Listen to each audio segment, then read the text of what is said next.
Welcome to Dependable Flame, where we explore vintage petrol lighters, ashtrays, tobacconiana, and other useful mechanisms. Make yourself at home. Today we have a vintage 1960 full-size Zippo windproof lighter, brushed chrome, does show some blemishes, a hinge that is a little loose, an insert that is not original to the lighter but is very interesting nonetheless. Thanks to our friend Dominic Benetti, who identified the 4th Regiment 113th Infantry out of New Jersey as the military National Guard unit that this lighter is referring to.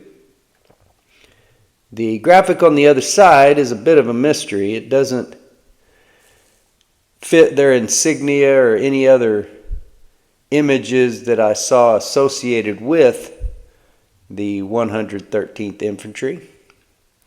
This is a unit that goes all the way back to the Revolutionary War, saw action in the War of 1812, the Civil War, both World Wars, and according to the Wikipedia entry for this unit, also has been used in the War on Terror. So apparently still around today. I do not know what the graphic stands for. It's a Sphinx. It's got some yellow and black or gold and black or some other dark paint in the little notches below the Sphinx. The Sphinx is holding a lit lamp out in front of it, or perhaps it's not holding it. Perhaps the lit lamp is just out in front of the Sphinx. So I'm not sure what that imagery is. It brings to mind a verse that I've recently committed to memory from Revelation chapter 22, verse 5, where it says, "There shall be no night there. They need no lamp nor light of the sun, for the Lord God gives them light, and they shall reign forever and ever." Now, as far as the letters underneath the painted graphic, to me it reads J.A.S. So I'm not certain that that is someone's initials. It seems if that was 3 initials, there should be a period after the S as well. But overall, the lighter is in pretty good condition, pretty straight condition. Does show scuffs, scratches, dings, some small dents. The engraving of the military National Guard unit just looks like it was engraved through to the brass, no color applied there. Whereas the graphic on the front, the initials look to be just engraved through to the brass. As well as perhaps, well, I was going to say the Sphinx, but as I'm looking at it here through the viewfinder of the camera, it appears evident to me that there is yellow paint in the Sphinx, black paint on the lamp, and then a red flame, and as mentioned, those yellow and black or other dark colored paint notches underneath. I don't know everything there is to know about dating inserts, and I'm sure that someone will set me straight on this. This particular insert was beat up pretty good, crushed, so I straightened it out a little bit. Still got what appears to be the original wick in it.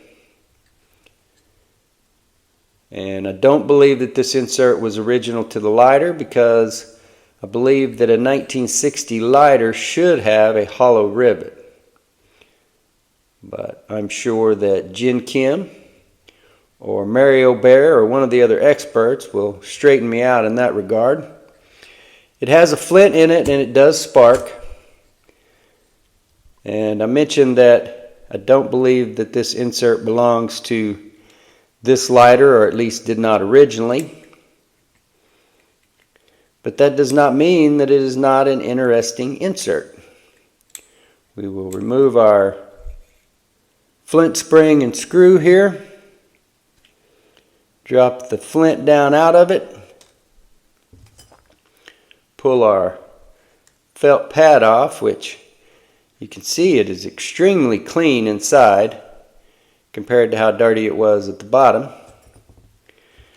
But here you will see that this lighter is equipped with a solid foam fuel cell. Use our pliers to pull that wick out, which appears to still be in decent structural condition, but not great. And then we can pull this solid foam fuel cell out. So that gets you a look at the solid foam fuel cell, which I guess we can debate. And I believe we're a part of Jin Kim's evaporation and fuel economy tests that he posted on Reddit. So we're going to go ahead and pull that back down into place. The wick is somewhat had it, but we're going to leave it for the time being.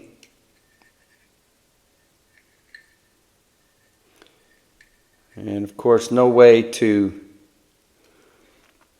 interweave that wick in the S shape. So we're just going to have to get it dispersed as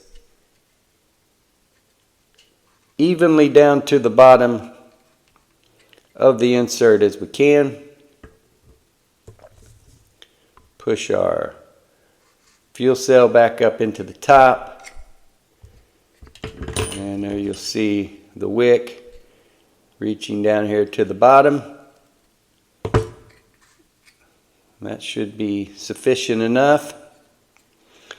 As I said, the top of this wick is somewhat coming apart, but I don't have much doubt that wick has asbestos in it, so I don't plan on cutting it. Don't plan on lighting anything off of it. Get our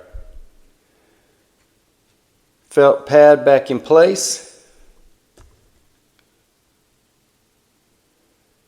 Grooved side of our flint, drop down the tube. I should say grooved end of our flint.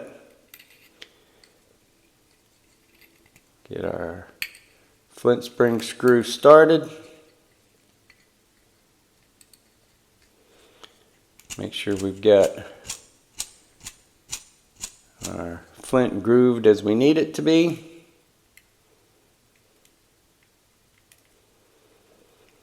Tighten that flint spring screw on down. Pull our felt pad up here, exposing the solid foam fuel cell.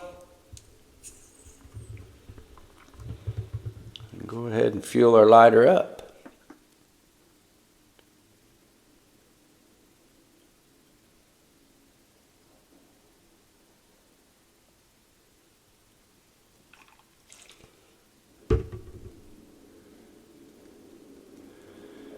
By my count, that was right about 8 seconds. Feels fairly full. Got the screw tightened all the way down. The insert installed back in the lighter. Give it a chance to build up some fume here, by which that wick will ignite when it is showered with sparks off the spark wheel or file wheel. flint wheel, whatever it is you choose to call it. A very nice, cool graphic on an old Zippo lighter that is military related and actually related to a unit that goes as far back as this great country of ours. Until next time.